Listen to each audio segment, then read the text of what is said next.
Hello students, welcome to Dhruvika academy. ತುಂಬ ದಿನ ಆಗಿತ್ತು, ಯಾವುದೇ ವೀಡಿಯೋ ಕೂಡ ಮಾಡಿರಲಿಲ್ಲ. ಬಿಕಾಸ್ ಹೊಸ ಏನು ನೋಟಿಫಿಕೇಶನ್, ಅಷ್ಟು ಇಂಪಾರ್ಟೆಂಟ್ ನೋಟಿಫಿಕೇಶನ್ ಬಂದಿರಲಿಲ್ಲ, ಅದಕ್ಕೋಸ್ಕರ ಮಾಡಿರಲಿಲ್ಲ. ಹೊಸ ಒಂದು ನೋಟಿಫಿಕೇಶನ್ ಬಂದಿದೆ and it is very very important for PGCET 2023. ತುಂಬ ಇಂಪಾರ್ಟೆಂಟ್ ನೋಟಿಫಿಕೇಶನ್. ಇಲ್ಲಿ ನೀವು ಜಸ್ಟ್ ಅಬ್ಸರ್ವ್ ಮಾಡ್ಬೋದು. ಇಲ್ಲಿ ಕೊನೆಯ ಸುತ್ತಿನ ಸೀಟು ಹಂಚಿಕೆ ವೇಳಾಪಟ್ಟಿ ಮತ್ತು ಸೂಚನೆಗಳು ಅಂತ. ಅಂದರೆ ಕೊನೆಯ ಸುತ್ತು ಅಂದರೆ ಸೆಕೆಂಡ್ ರೌಂಡ್ ಮುಗಿದಾಗಿ ಈಗ ಥರ್ಡ್ ರೌಂಡ್ ಬಿಡಬೇಕು ಅಂತ ಅವ್ರು ಯೋಚನೆ ಮಾಡ್ತಾರೆ. ಸೊ ನೀವು ಡೇಟ್ ಕೂಡ ನೋಡ್ಬೋದು, 20ನೇ ತಾರೀಕು ಅಂದರೆ ಇವತ್ತಿನ ಡೇಟಲ್ಲಿ ಅವರು ಹಾಕ್ಬಿಟ್ಟು ಸೊ ನಿಮಗೆ ಇದನ್ನು ಕೊಡ್ತಿದ್ದಾರೆ ಅವರು. ಹೌದಾ? ಸೊ ಇಲ್ಲಿ ಕ್ಲೀನಾಗಿ ನೋಡ್ರಿ, 2023 ಸಾಲಿನ MBA, MCA ಮತ್ತು ME, MTech ಕೋರ್ಸ್ಗಳ ಪ್ರವೇಶಾತಿಗೆ ಕೊನೆಯ ಸುತ್ತಿನ ಸೀಟು ಹಂಚಿಕೆಯನ್ನು ನಡೆಸಲಾಗುವುದು. ಮೊದಲನೇ ಮತ್ತು ಎರಡನೇ ಸುತ್ತಿನ ಸೀಟು ಹಂಚಿಕೆಯ ನಂತರ ಉಳಿದಿರುವ ಅಥವಾ ರದ್ದು ಮಾಡಿಕೊಂಡಿರುವ ಸೀಟುಗಳನ್ನು ಈ ಸುತ್ತಿನಲ್ಲಿ ಹಂಚಿಕೆಗೆ ಪರಿಗಣಿಸಲಾಗುವುದು. ಅಂದರೆ ಇನ್ನೂ ಯಾವ್ಯಾವ ಸೀಟು ಉಳಿದಿದೆಯೋ ಆ ಅಷ್ಟೇ ಕಾಲೇಜಸ್ಗಳು, ಫಾರ್ ಎಕ್ಸಾಂಪಲ್ 500 ಕಾಲೇಜಸ್ ಇದ್ದರೆ ಬರೀ 50 ಕಾಲೇಜಲ್ಲಿ ಅಷ್ಟೇ ಸೀಟ್ಗಳು ಉಳಿದಿದ್ದರೆ, ಎಷ್ಟು ಕಾಲೇಜಲ್ಲಿ ಎಷ್ಟು ಸೀಟ್ಗಳು ಉಳಿದಿರ್ತಾವೋ ಆ ಕಾಲೇಜಿನ ಆ ಸೀಟ್ಗಳನ್ನಷ್ಟೇ ಓಪನ್ ಮಾಡ್ತಾರೆ. ಅಲ್ಲಿ ಈ ಒಂದು ಸೀಟ್ಗಳನ್ನ ಹಂಚಿಕೆ ಮಾಡ್ತಾರೆ. ಹಾಗಾದರೆ ಯಾರ್ಯಾರಿಗೆ ಈ ಸೀಟ್ಗಳನ್ನು ಯಾರ್ಯಾರಿಗೆ ಹಂಚಿಕೆ ಯಾರ್ಯಾರಿಗೆ ಮಾಡ್ತಾರೆ, ಯಾರ್ಯಾರು ಎಲಿಜಿಬಲ್ ಅಂತ ಹೇಳಿ ಕೊಟ್ಟಿದ್ದಾರೆ ಅಲ್ಲಿ. ಫಸ್ಟ್ ಪಾಯಿಂಟ್ ನೋಡ್ರಿ, PGCET 2023 ರ್ಯಾಂಕ್ ಹೊಂದಿ ಯಾವುದೇ ಸೀಟು ಹಂಚಿಕೆಯಾಗದೇ ಇರುವ ಅರ್ಹ ಅಭ್ಯರ್ಥಿಗಳಿಗೆ ಮಾತ್ರ ಈ ಸುತ್ತಿನಲ್ಲಿ ಭಾಗವಹಿಸಲು ಅರ್ಹತೆ ಪಡೆಯುತ್ತಾರೆ. ಅಂದರೆ ಫಸ್ಟ್ ರೌಂಡ್, ಸೆಕೆಂಡ್ ರೌಂಡ್ ಎರಡರಲ್ಲೂ ಕೂಡ ಯಾವುದೇ ಅವರಿಗೆ ಸೀಟು ಕೂಡ ಅವರು ಸಿಕ್ಕೇ ಇಲ್ಲ. ಇವಂದು ಅವ್ರಿಗೆ ಚೆನ್ನಾಗಿರೋ ರ್ಯಾಂಕಿಂಗ್ ಇದ್ದರೂ ಕೂಡ, ಯಾವುದೇ ರ್ಯಾಂಕಿಂಗ್ ಇದ್ದರೂ ಕೂಡ ಅವ್ರಿಗೆ ಯಾವುದೂ ಕಾಲೇಜ್ ಅಲಾಟ್ ಆಗೇ ಇಲ್ಲ ಅಂದರೆ ಮಾತ್ರ ಅವರಿಗೆ ಮಾತ್ರ ಈ ಒಂದು ರೌಂಡ್ ಅಂದರೆ ಥರ್ಡ್ ರೌಂಡಲ್ಲಿ ಅವರು ಎಲಿಜಿಬಲ್ ಆಗಿರ್ತಾರೆ. ಅದೇ ಮೊದಲನೇ ಅಥವಾ ಎರಡನೇ ರೌಂಡಲ್ಲಿ ಯಾರಿಗಾರು ಸೀಟ್ ಸಿಕ್ಕಿದರೆ ಅವರಿಗೆ ಥರ್ಡ್ ರೌಂಡ್ಗೆ ಹೋಗುವಂತಹ ಅವಕಾಶ ಇಲ್ಲ. ರೈಟ್? ಸೊ ಎರಡನೇ ಪಾಯಿಂಟ್ ನೋಡ್ರಿ, ಮೊದಲನೇ ಸುತ್ತಿನಲ್ಲಿ ಅಥವಾ ಎರಡನೇ ಸುತ್ತಿನಲ್ಲಿ ಸೀಟು ಹಂಚಿಕೆಯಾದ ಅಭ್ಯರ್ಥಿಗಳು ಈ ಸುತ್ತಿನಲ್ಲಿ ಭಾಗವಹಿಸಲು ಅರ್ಹತೆ ಇರುವುದಿಲ್ಲ. ಅಂದರೆ ಫಸ್ಟ್ ರೌಂಡ್, ಸೆಕೆಂಡ್ ರೌಂಡ್ ಎರಡರಲ್ಲೂ ಕೂಡ ಹಂಚಿಕೆ ಆಗಿರುತ್ತೆ. ಸೊ ನಿಮಗೆ ಈ ಸಬ್ಸಿಕ್ವೆಂಟ್ ರೌಂಡ್ ಅಂದರೆ ಥರ್ಡ್ ರೌಂಡಲ್ಲಿ ನಿಮಗೆ ಭಾಗವಹಿಸುವಂತಹ ಯಾವುದೇ ಅರ್ಹತೆ ಇರುವುದಿಲ್ಲ ಅಂತ ಹೇಳ್ತಾ ಇದ್ದಾರೆ. ನೆಕ್ಸ್ಟ್ ಮೂರನೇ ಆಪ್ಷನು, ಹಿಂದಿನ ಸುತ್ತುಗಳಲ್ಲಿ ಸೀಟು ಹಂಚಿಕೆಯಾಗಿ ಸೀಟನ್ನು ರದ್ದುಪಡಿಸಿಕೊಂಡಿರುವ ಅಭ್ಯರ್ಥಿಗಳು ಸಹ ಈ ಸುತ್ತಿನಲ್ಲಿ ಭಾಗವಹಿಸಲು ಅವಕಾಶವಿರುವುದಿಲ್ಲ. ಇನ್ ಕೇಸ್ ಫಸ್ಟ್ ರೌಂಡಲ್ಲಿ ನಿಮಗೆ ಕಾಲೇಜ್ ಅಲಾಟ್ ಆಗಿತ್ತು, ನಿಮಗೆ ಇಲ್ಲಿ ಅವಕಾಶ ಇಲ್ಲ. ಸೆಕೆಂಡ್ ರೌಂಡಲ್ಲಿ ಕಾಲೇಜ್ ಅಲಾಟ್ ಆಗಿತ್ತು, ನಿಮಗೆ ಅವಕಾಶ ಇಲ್ಲ. ಇನ್ ಕೇಸ್ ನೀವು ಸೆಕೆಂಡ್ ರೌಂಡಲ್ಲಿ ಕಾಲೇಜ್ ಅಲಾಟ್ಮೆಂಟ್ ಆಗಿ ನೀವು ಅದನ್ನು ಕ್ಯಾನ್ಸಲೇಷನ್ ಮಾಡ್ಕೊಂಡಿದ್ದೀರಾ, ಸೊ ಕ್ಯಾನ್ಸಲೇಷನ್ ಮಾಡ್ಕೊಂಡಿದ್ದೀರಾ ಅಂತ ಅಂದರೂ ಕೂಡ ನಿಮಗೆ ಈ ರೌಂಡಲ್ಲಿ ಅಂದರೆ ಥರ್ಡ್ ರೌಂಡಲ್ಲಿ ಅವಕಾಶ ಇಲ್ಲ. ಅಂದರೆ ಈ ರೌಂಡ್ ಯಾರಿಗೆ ಅಂದರೆ ಓನ್ಲಿ ಯಾರಿಗೆ ಸೀಟು ಹಂಚಿಕೆ ಆಗೇ ಇಲ್ವೋ, ನಾಟ್ ಅಲಾಟೆಡ್ ಎನಿ ಕಾಲೇಜ್ ಅಂತ ಯಾರಿಗೆ ಬಂದಿರುತ್ತೋ ಅವರಿಗೆ ಮಾತ್ರ ಈ ಒಂದು ರೌಂಡಲ್ಲಿ ಭಾಗವಹಿಸಲು ಅವಕಾಶ ಇರ್ತದೆ. ಸೊ ನಾಲ್ಕನೇ ಆಪ್ಷನ್ ನೋಡ್ರಿ, ಈ ಸುತ್ತಿನಲ್ಲಿ ಭಾಗವಹಿಸಲು ಆಸಕ್ತ ಇರುವ ಅರ್ಹ ಅಭ್ಯರ್ಥಿಗಳು ಹೊಸದಾಗಿ ಇಚ್ಛೆ ಆಯ್ಕೆಗಳನ್ನು ದಾಖಲಿಸಬೇಕು. ಈ ಮೊದಲು ದಾಖಲಿಸಿದ್ದ ಇಚ್ಛೆ ಅಥವಾ ಆಯ್ಕೆಗಳನ್ನು ಪರಿಗಣಿಸಲಾಗುವುದಿಲ್ಲ.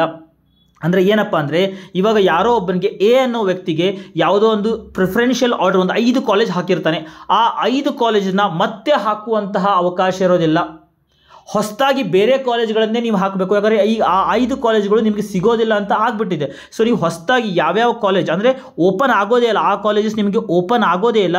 ಯಾವ್ಯಾವ ಕಾಲೇಜ್ನ ನೀವು ಹಾಕಿರಲಿಲ್ಲ ಮುಂಚೆ ಆ ಕಾಲೇಜ್ಗಳನ್ನು ಮಾತ್ರ ಹಾಕೋಕ್ಕೆ ಸಾಧ್ಯ. ಈ ಹಿಂದೆ ಹಾಕಿರುವಂತಹ ಪ್ರಿಫರೆನ್ಷಿಯಲ್ ಅಥವಾ ಆ ಕಾಲೇಜಸ್ನ ಮತ್ತೆ ಹಾಕಕ್ಕೆ ಬರೋದಿಲ್ಲ, ಹೊಸ ಕಾಲೇಜ್ಗಳನ್ನೇ ಹಾಕಬೇಕು. ಯಾವ ಕಾಲೇಜ್ನಲ್ಲಿ ಸೀಟ್ಗಳು ಉಳ್ಕೊಂಡಿರ್ತವೆ ಆ ಕಾಲೇಜ್ಗಳು ಮಾತ್ರ ಓಪನ್ ಆಗ್ತವೆ, ಆ ಕಾಲೇಜ್ಗಳಲ್ಲಿ ಮಾತ್ರ ನೀವು ಪ್ರಿಫರೆನ್ಷಿಯಲ್ ಆರ್ಡರ್ನ ಕೊಡಬೇಕಾಗುತ್ತೆ. ನೆಕ್ಸ್ಟ್ 5ನೇ ಆಪ್ಷನ್ ನೋಡ್ರಿ, ಅಭ್ಯರ್ಥಿಗಳು ಮೊದಲನೇ ಸುತ್ತಿನಲ್ಲಿ ಅಥವಾ ಎರಡನೇ ಸುತ್ತಿನಲ್ಲಿ ತಮಗೆ ದೊರೆತಿರುವ ಸೀಟು ರದ್ದುಪಡಿಸಿಕೊಳ್ಳಬೇಕಾದಲ್ಲಿ 22/2/2024 ಬೆಳಿಗ್ಗೆ 11 ಗಂಟೆ ಒಳಗೆ ಆನ್ಲೈನ್ ಮುಖಾಂತರ ರದ್ದುಪಡಿಸಿಕೊಳ್ಳಬಹುದು. ಅಂತಹ ಅಭ್ಯರ್ಥಿಗಳಿಗೆ 5,000 ರೂಪಾಯಿ ಕಟಾವು ಮಾಡಿಕೊಂಡು ಉಳಿದ ಮೊತ್ತವನ್ನು ಹಿಂದಿರಿಸಲಾಗುವುದು. ಅಂದರೆ ತುಂಬ ಜನಕ್ಕೆ ಒಂದು ಕನ್ಫ್ಯೂಷನ್ಸ್ ಇತ್ತು, ಸೆಕೆಂಡ್ ರೌಂಡ್ ಅಲಾಟ್ಮೆಂಟ್ ಆಗಿಬಿಡ್ತು ಸರ್, ನಾನು ಸೀಟ್ ಕ್ಯಾನ್ಸಲ್ ಮಾಡ್ಕೋಬೋದಾ ಇಲ್ವಾ, ಸೊ ನಾನು ಹೋಗಲೇಬೇಕಾ, ಪೆನಾಲ್ಟಿ ಕಟ್ಟಲೇಬೇಕಾ? ಸೊ ನಥಿಂಗ್ ಟು ವರಿ, ನೀವು 22ನೇ ತಾರೀಕು ಅಂದರೆ ಇವತ್ತು ನಾಳೆ ನಾಡಿದ್ರ ಒಳಗೆ ಬೆಳಗ್ಗೆ 11 ಗಂಟೆ ಒಳಗಡೆ ನೀವು ಸೀಟ್ ಕ್ಯಾನ್ಸಲೇಷನ್ ಮಾಡ್ಕೊಳ್ಬೇಕಾಗುತ್ತೆ. ಸೀಟ್ ಕ್ಯಾನ್ಸಲೇಷನ್ ಯಾರ್ಯಾರು ಮಾಡ್ಕೋತೀರಾ, ನಿಮ್ಮ ಆಲ್ರೆಡಿ ಫೀಸ್ನ ಪೇ ಮಾಡಿರ್ತೀರಿ ನೀವು, ಎಷ್ಟು 69,000 59,000 ಏನೋ ಪೇ ಮಾಡಿರ್ತೀರ, ಅದರೊಳಗಡೆ 5,000 ರೂಪಾಯಿನ ಕಟ್ ಮಾಡ್ಕೊಂಡ್ಬಿಟ್ಟು ಉಳಿದಿರೋ ಅಮೌಂಟನ್ನ ನಿಮಗೆ ಕೊಡ್ತಾರೆ. So first round, second round ಇಬ್ಬರು ಕೂಡ ಕಾಲೇಜ್ ಅಲಾಟ್ ಆಗಿದ್ದರೆ ಅದನ್ನು ನೀವು ಸೀಟ್ ಕ್ಯಾನ್ಸಲೇಷನ್ ಮಾಡ್ಕೋಬೋದು. ಸೀಟ್ ಕ್ಯಾನ್ಸಲೇಷನ್ ಲಿಂಕ್ ಕೂಡ ಬಿಟ್ಟಿದ್ದಾರೆ. 6ನೇ ಪಾಯಿಂಟು, 22/2/2024 ಬೆಳಗ್ಗೆ 11 ಗಂಟೆಯ ನಂತರ ಸೀಟು ರದ್ದುಪಡಿಸಿಕೊಳ್ಳುವ ಪೋರ್ಟಲ್ ತೆರೆಯಲಾಗುವುದಿಲ್ಲ ಮತ್ತು ಸೀಟು ರದ್ದುಪಡಿಸಲು ಸಲ್ಲಿಸಿರುವ ಮನವಿಯನ್ನು ಪುರಸ್ಕರಿಸಲಾಗುವುದಿಲ್ಲ. ಅಂತಹ ಅಭ್ಯರ್ಥಿಗಳು ಶುಲ್ಕ ಮರುಪಾವತಿಗೆ ಅರ್ಹತೆ ಪಡೆಯುವುದಿಲ್ಲ. ಅಂದರೆ 22/2/2024 ಒಳಗೆ ಅದ್ರ ಒಳಗೇನೆ ನೀವು ರದ್ದುಪಡಿಸ್ಕೋಬೇಕು. ಇಲ್ಲ ಇನ್ ಕೇಸ್ ನೀವು ರದ್ದುಪಡಿಸ್ಕೊಳ್ಳಿಲ್ಲಪ್ಪ ಅಂದರೆ ನಿಮ್ಮ ಫುಲ್ ಅಮೌಂಟ್ ಏನು ನೀವು ಸೆಕೆಂಡ್ ರೌಂಡಲ್ಲಿ ಏನು ಪೇ ಮಾಡಿರ್ತಾರೆ, ಫಸ್ಟ್ ರೌಂಡಲ್ಲಿ ಏನು ಪೇ ಮಾಡಿರ್ತಾರಲ್ಲ ಆ ಎಲ್ಲ ಅಮೌಂಟು ಕೂಡ ಅವರು ರಿಫಂಡ್ ಮಾಡೋದಿಲ್ಲ. ಮತ್ತೆ ನಿಮಗೆ ಅದಕ್ಕಿಂತ ಅದಾದಮೇಲೆ ಯಾವುದೇ ಅಮೌಂಟ್ ಕೂಡ ರಿಫಂಡ್ ಆಗೋದಿಲ್ಲ. 5,000 ರೂಪಾಯಿ ಕಟ್ ಮಾಡಿಕೊಂಡು ಕೊಡ್ತಿದ್ರಲ್ಲ ಅದು ಕೂಡ ಬರೋದಿಲ್ಲ. ಸೊ 22/2/2024 ಒಳಗಾಗಿ ನೀವೇನು ಮಾಡಬೇಕು, ನಿಮ್ಮ ಸೀಟ್ಗಳನ್ನ ಕ್ಯಾನ್ಸಲ್ ಮಾಡ್ಕೋಬೇಕು. ಬಟ್ ರಿಮೆಂಬರ್ ದ್ಯಾಟ್ ಪಾಯಿಂಟ್, ನೀವು ಕ್ಯಾನ್ಸಲ್ ಮಾಡಿಕೊಂಡ್ರೂ ಕೂಡ ನಿಮಗೆ 3ನೇ ರೌಂಡಲ್ಲಿ ಹೋಗುವಂತಹ ಅವಕಾಶ ಇರೋದಿಲ್ಲ. ಅದು ಯಾರಿಗೆ ಅವಕಾಶ ಇರುತ್ತೆ, only for those people who has not allotted any college, ಯಾವುದೇ ಕಾಲೇಜ್ ಅಲಾಟ್ ಆಗೋದವ್ರಿಗೆ ಮಾತ್ರ ಥರ್ಡ್ ರೌಂಡಲ್ಲಿ ಅವೈಲೇಬಲ್ ಇರುತ್ತೆ. ರೈಟ್. ಸೊ ಇಲ್ಲಿ ಡೇಟ್ಸ್ನ ಕೊಟ್ಟಿದ್ದಾರೆ. ಹೊಸದಾಗಿ ಸೀಟ್ ಮ್ಯಾಟ್ರಿಕ್ಸ್ನ ಬಿಡ್ತಾರೆ. ಅಂದರೆ ಯಾವ್ಯಾವ ಕಾಲೇಜಲ್ಲಿ ಸೀಟ್ಗಳು ಉಳ್ಕೊಂಡಿದ್ದಾವೆ, ಎಷ್ಟೆಷ್ಟು ಸೀಟ್ಗಳು ಉಳ್ಕೊಂಡಿದ್ದಾವೆ, ಯಾವ್ಯಾವ ಕ್ಯಾಟಗರಿ ಎಷ್ಟೆಷ್ಟು ಸೀಟ್ಗಳು ಉಳ್ಕೊಂಡಿದ್ದಾವೆ, ಆ ಒಂದು ಹೊಸ ಸೀಟ್ ಮ್ಯಾಟ್ರಿಕ್ಸ್ನ ಅವ್ರು ರಿಲೀಸ್ ಮಾಡ್ತಾರೆ ನಾಳೆ 21/2/2024 ಬೆಳಗ್ಗೆ 11 ಗಂಟೆಗೆ. 11 ಗಂಟೆ ಈವ್ನಿಂಗ್ ಆಗುತ್ತದು, ಬಟ್ ನಾಳೆ ಆ ಒಂದು ಹೊಸ ಸೀಟ್ ಮ್ಯಾಟ್ರಿಕ್ಸ್ನ ಬಿಡ್ತಾರೆ. ನೆಕ್ಸ್ಟು ಹೊಸದಾಗಿ ಇಚ್ಛೆ ಮತ್ತು ಆಯ್ಕೆಗಳನ್ನು ದಾಖಲಿಸುವುದು. ಈ ಮೊದಲು ದಾಖಲಿಸಿದ ಇಚ್ಛೆ ಆಯ್ಕೆಗಳನ್ನು ಪರಿಗಣಿಸುವುದಿಲ್ಲ. ಅಂದರೆ ಹೊಸದಾಗಿ ಹಾಕೋಬೇಕು. ಇವಾಗ ಏನು ಹಾಕಿದ್ರಲ್ಲ ಹಿಂದೆ ಫಸ್ಟ್ ರೌಂಡ್ ಸೆಕೆಂಡ್ ರೌಂಡ್ ಆ ಕಾಲೇಜಸ್ ಬರೋದಿಲ್ಲ. ಹೊಸದಾಗಿ ಆಯ್ಕೆಗಳನ್ನ ಹಾಕೋಬೇಕು ನೀವು. ಸೊ ಅದು 21 ಅಂದರೆ ನಾಳೆ ಬೆಳಗ್ಗೆ 11 ಗಂಟೆಯಿಂದ 23 ಒಳಗಾಗಿ ಅದನ್ನು ನಿಮಗೆ ಕೊಡ್ತಾರೆ, ಒಂದು ಆಪ್ಷನ್ ಕೊಡ್ತಾರೆ. ಸೀಟು ಹಂಚಿಕೆ ಫಲಿತಾಂಶ 23ನೇ ತಾರೀಕು 6 ಗಂಟೆ ಕೊಡ್ತಾರೆ. ಚಲನ್ ಡೌನ್ಲೋಡ್ ಮಾಡ್ಕೊಳ್ಳೋದು 26ರಿಂದ 28 ಒಳಗಡೆ ನೀವು ಚಲನ್ ಡೌನ್ಲೋಡ್ ಮಾಡಿಕೊಂಡು ಫೀಸ್ನ ಪೇ ಮಾಡಬೇಕು. 28 ಆದಮೇಲೆ ಪ್ಲೀಸ್, ನನಗೂ ತುಂಬ ಕಾಲ್ಸ್ ಬರ್ತವೆ, ಬೇರೆ ಕಾಲ್ ಬರ್ತಿರ್ತವೆ, ಬಟ್ 28 ಆದಮೇಲೆ ಮತ್ತೆ ಅವ್ರು ಎಕ್ಸ್ಟೆಂಡ್ ಮಾಡೋದಿಲ್ಲ. Please don't do that again. ಅವರು don't expect that expect extended again. ಅವ್ರು ಎಕ್ಸ್ಟೆಂಡ್ ಮಾಡೋದಿಲ್ಲ. 26ರಿಂದ 28 ಒಳಗಡೆ ನೀವು ಫೀಸ್ ಪೇಮೆಂಟ್ ಮಾಡ್ಕೊಳ್ಳೇಬೇಕು. ನೆಕ್ಸ್ಟು ಪ್ರವೇಶ ಪತ್ರ ಡೌನ್ಲೋಡ್. ಸೊ ಫೀಸ್ ಪೇಮೆಂಟ್ ಆದಮೇಲೆ ಪ್ರವೇಶ ಪತ್ರ ಅಡ್ಮಿಷನ್ ಆರ್ಡರ್ನ ನೀವು 29 ಒಳಗಾಗಿ 3 ಗಂಟೆ ಒಳಗಾಗಿ ನೀವು ಪ್ರವೇಶ ಪತ್ರ ಡೌನ್ಲೋಡ್ ಮಾಡ್ಕೊಳ್ಬೇಕು. ಸೊ ಕಾಲೇಜ್ಗೆ ನೀವು 29 ಅದೇ ದಿನ ಸಾಯಂಕಾಲ 5:30 ಒಳಗಡೆ ನೀವು ಕಾಲೇಜ್ಗೆ ರಿಪೋರ್ಟ್ ಮಾಡ್ಕೋಬೇಕಾಗುತ್ತೆ. I hope long story short. So third ರೌಂಡ್ನ ಬಿಡ್ತಾ ಇದ್ದಾರೆ. ಥರ್ಡ್ ರೌಂಡ್ಗೆ ಯಾರ್ಯಾರು ಎಲಿಜಿಬಲ್, ಯಾರಿಗೆ seat not allotted, any seat has been not allotted ಅಂತ ಬಂದಿರುತ್ತೋ ಅವರಷ್ಟೇ ಈ ಒಂದು ಥರ್ಡ್ ರೌಂಡ್ಗೆ ಎಲಿಜಿಬಲ್ ಆಗಿರ್ತೀರ. ಫಸ್ಟ್ ರೌಂಡ್ ಅಥವಾ ಸೆಕೆಂಡ್ ರೌಂಡ್ ಅವ್ರಿಗೆ ಯಾರ್ಯಾರಿಗೆ ಕಾಲೇಜ್ ಅಲಾಟ್ ಆಗಿದೆ ನೀವು ಅದೇ ಕಾಲೇಜ್ಗೆ ಹೋಗಬೇಕಾಗುತ್ತೆ. ನಿಮಗೆ ಥರ್ಡ್ ರೌಂಡ್ಗೆ ಪ್ರವೇಶಾತಿ ಇರೋದಿಲ್ಲ. ಯಾರ್ಯಾರಿಗೆ ಸೀಟು ಬೇಡ, ನಾನು ಕ್ಯಾನ್ಸಲ್ ಮಾಡ್ಕೋಬೇಕು, ನಾನು ಫೀಸ್ನ ಪೇ ಮಾಡಿಬಿಟ್ಟಿದ್ದೀನಿ, ಇವಾಗ ಸೀಟ್ ವಾಪಸ್ ಫೀಸ್ ರಿಫಂಡ್ ಆಗುತ್ತೋ ಇಲ್ವೋ ಅಂತಂದರೆ ಈ ನೋಟಿಫಿಕೇಶನ್ ಪ್ರಕಾರ ರಿಫಂಡ್ ಆಗುತ್ತೆ. ಬಟ್ ನೀವು 22/2/2024 ಅಂದರೆ ನಾಡಿದ್ರ ಒಳಗಾಗಿ ಆ ಒಂದು ಸೀಟ್ ಕ್ಯಾನ್ಸಲೇಷನ್ ಲಿಂಕಲ್ಲಿ ಹೋಗಿ ನೀವು ಸೀಟ್ ಕ್ಯಾನ್ಸಲ್ ಮಾಡ್ಕೋಬೇಕು. ನೀವು ಪೇ ಮಾಡಿದಂತಹ ಅಮೌಂಟಲ್ಲಿ 5,000 ರೂಪಾಯಿ ಡಿಡಕ್ಟ್ ಮಾಡ್ಕೊಂಡ್ಬಿಟ್ಟು ಉಳಿದಿದ್ದ ಅಮೌಂಟ್ನ ನಿಮಗೆ ಕೊಡ್ತಾರೆ. 22 ಆದಮೇಲೆ ಯಾರ್ಯಾರು ಮಾಡ್ಕೋತಿರೋ ನಿಮಗೆ ಎಲಿಜಿಬಲ್ ಇರೋದಿಲ್ಲ, ಫುಲ್ ಅಮೌಂಟ್ನ ಕೂಡ ಡಿಡಕ್ಟ್ ಆಗಿ ಹೋಗುತ್ತೆ. ಸೊ ಅದಕ್ಕೋಸ್ಕರ ಇದೆಲ್ಲ ಕೂಡ ಸ್ವಲ್ಪ ಗಮನದಲ್ಲಿ ಇಟ್ಕೊಳ್ರಿ. ಸೊ ಗಮನಿಸಿ ಅಲ್ಲಿ ಕೊಟ್ಟಿದ್ದಾರೆ, ಅಭ್ಯರ್ಥಿಗಳು ಇಚ್ಛೆ ಅಥವಾ ಆಯ್ಕೆಗಳನ್ನು ದಾಖಲಿಸುವ ಮೊದಲು ಪೋಷಕರನ್ನು ಚರ್ಚಿಸಿ ಅಂತ ಹೇಳಿದ್ದಾರೆ. ಅಂದರೆ ನಿಮ್ಮ ಪೇರೆಂಟ್ಸ್ ಅವರು ಚರ್ಚೆ ಮಾಡಿ ಕರೆಕ್ಟಾಗಿ ಇಚ್ಛೆ ಹಾಕ್ರಿ ಅಂತ ಹೇಳಿದ್ದಾರೆ. ಅಭ್ಯರ್ಥಿಗಳು ದಾಖಲಿಸುವ ಇಚ್ಛೆ ಅಥವಾ ಆಯ್ಕೆಗಳನ್ನು ಮೆರಿಟ್ ಆಧಾರದ ಮೇಲೆ ಸೀಟ್ ಹಂಚಿಕೆಯನ್ನು ಮಾಡುವುದರಿಂದ ಅಭ್ಯರ್ಥಿಯು ಹಂಚಿಕೆಯಾದ ಸೀಟ್ಗೆ ಕಡ್ಡಾಯವಾಗಿ ಕಾಲೇಜಿನಲ್ಲಿ ನಿಗದಿತ ಪ್ರವೇಶ ಪಡೆಯಲು ಸೂಚಿಸಲಾಗಿದೆ. ಸೊ ನಿಮಗೆ ಮೆರಿಟ್ ಆಧಾರದ ಮೇಲೆ ಕೊಡ್ತಾರೆ, ನೀವು ಕಡ್ಡಾಯವಾಗಿ ಕಾಲೇಜಿಗೆ ಹೋಗಿ ರಿಪೋರ್ಟ್ ಮಾಡಿಕೊಳ್ಳಲೇಬೇಕು. ಥರ್ಡ್ ಆಪ್ಷನ್, ಇಚ್ಛೆ ಆಯ್ಕೆಗಳನ್ನು ಮೆರಿಟ್ ಆಧಾರದ ಮೇಲೆ ಸೀಟ್ ಹಂಚಿಕೆಯನ್ನು ಮಾಡುವುದರಿಂದ ಕೊನೆಯ ಸುತ್ತಿನ ನಂತರ ಸೀಟ್ ನಿರಾಕರಿಸಲು ಅಥವಾ ರದ್ದುಪಡಿಸಲು ಅವಕಾಶವಿರೋದಿಲ್ಲ.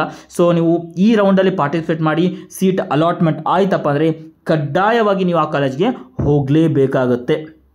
ರೈಟ್. ಸೊ ಗಮನಿಸಿ ಒಳಗಡೆ, ಅಭ್ಯರ್ಥಿ ತಮ್ಮ ರ್ಯಾಂಕು ಸರದಿಯ ನಂತರ ಉದ್ಭವಿಸುವ ಸೀಟ್ಗಳನ್ನು ಪಡೆಯಲು ಹಕ್ಕನ್ನು ಚಲಾಯಿಸುವಂತಿಲ್ಲ. ಸೊ ನಥಿಂಗ್ ಟು ವರಿ, ಅದೇನು ದೊಡ್ಡ ಸಮಸ್ಯೆ ಇಲ್ಲ. ಬಟ್ ಏನು ಹೇಳ್ತಾರೆ ಅಲ್ಲಿ, ಅಭ್ಯರ್ಥಿ ತಮ್ಮ ರ್ಯಾಂಕ್ ಸರದಿಯ ನಂತರ ಉದ್ಭವಿಸುವ ಸೀಟ್ಗಳನ್ನು, ಅಂದರೆ ನಿಮ್ಮ ಒಂದು ರ್ಯಾಂಕ್ ಬಂದಿರುತ್ತೆ, ಅದಾದಮೇಲೆ ಏನು ಸೀಟ್ಗಳಿರ್ತವೆ ಅದೇ ಬೇಕು ನನಗೆ. ಫಾರ್ ಎಕ್ಸಾಂಪಲ್ 2,000 ಇರುತ್ತೆ, ನಾನು 3,000 ಇರುವಂಥ ಸೀಟೇ ಬೇಕು, 3,000 ಕಟ್ ಆಫ್ ಇರುವಂಥ ಸೀಟೇ ಬೇಕು ಅಂತ ನೀವು ಕೇಳೋಕೆ ಬರೋದಿಲ್ಲ. ಸೊ ಮೆರಿಟ್ ಆಧಾರದ ಮೇಲೆ ಕೊಡ್ತಾ ಹೋಗ್ತಾರೆ. ಸೊ ಫಾರ್ ಎಕ್ಸಾಂಪಲ್ ರ್ಯಾಂಕ್ಗಳ ಆಧಾರದ ಮೇಲೆ ಕೊಡ್ತಾ ಹೋಗ್ತಾರೆ. ಸೊ ಆ ರೀತಿ ಹೇಳಕ್ ಬರೋದಿಲ್ಲ. ಸೊ ಅದು ಕಂಪ್ಯೂಟರ್ ಬೇಸ್ಡ್ ಆಗಿರೋದ್ರಿಂದ ಇಟ್ ಈಸ್ ಗೋಯಿಂಗ್ ಟು ಅಲ್ಲಿ ಅಲಾಟ್ಮೆಂಟ್ ಆಗುತ್ತೆ, ಅದರ ಪ್ರಕಾರ ಹೋಗಬೇಕಾಗುತ್ತೆ. ಸೊ ಇನ್ನೊಂದ್ಸತಿ ಕರೆಕ್ಟಾಗಿ ತಿಳ್ಕೊಂಬಿಡ್ರಿ. ಸೊ ಯಾರ್ಯಾರಿಗೆ ಇದರಲ್ಲಿ ಅರ್ಹತೆ ಇರುತ್ತೆ. ಸೊ ಫಸ್ಟು ಯಾರಿಗೆ ಸೀಟ್ ಅಲಾಟ್ಮೆಂಟ್ ಆಗಿರೋದಿಲ್ಲ ಅವರಷ್ಟೇ ಥರ್ಡ್ ರೌಂಡಲ್ಲಿ ಪಾರ್ಟಿಸಿಪೇಟ್ ಮಾಡೋಕ್ಕಾಗುತ್ತೆ. ಫಸ್ಟ್ ರೌಂಡ್ ಅಥವಾ ಸೆಕೆಂಡ್ ರೌಂಡಲ್ಲಿ ಸೀಟ್ ಸಿಕ್ಕೋರು ಇದರಲ್ಲಿ ಪಾರ್ಟಿಸಿಪೇಟ್ ಮಾಡೋಕ್ಕಾಗೋದಿಲ್ಲ. ಸೊ ಯಾರಿಗೆ ಕ್ಯಾನ್ಸಲೇಷನ್ ಆಫ್ ಸೀಟ್ ಮಾಡ್ಕೋತೀರಾ ನಿಮಗೂ ಕೂಡ ಥರ್ಡ್ ರೌಂಡಲ್ಲಿ ಪಾರ್ಟಿಸಿಪೇಟ್ ಮಾಡೋಕ್ಕಾಗೋದಿಲ್ಲ. So only you can cancel the seat, you can get the refund. So ಯಾರಿಗೆ ಕ್ಯಾನ್ಸಲೇಷನ್ ಮಾಡ್ಕೋಬೇಕು ಅಂತಿದ್ದೀರಾ 22ನೇ ತಾರೀಕು ಬೆಳಗ್ಗೆ 11 ಗಂಟೆ ಒಳಗಡೆ ನೀವು ಸೀಟ್ ಕ್ಯಾನ್ಸಲೇಷನ್ ಮಾಡ್ಕೋಬೇಕಾಗುತ್ತೆ. ಮಾಡಿಕೊಂಡ್ರೆ ನಿಮಗೆ ಆ ಒಂದು 5,000 ರೂಪಾಯಿನ ಕಟ್ ಮಾಡಿಕೊಂಡು ಉಳಿದಿದ್ದ ಅಮೌಂಟ್ನ ಕೊಡ್ತಾರೆ.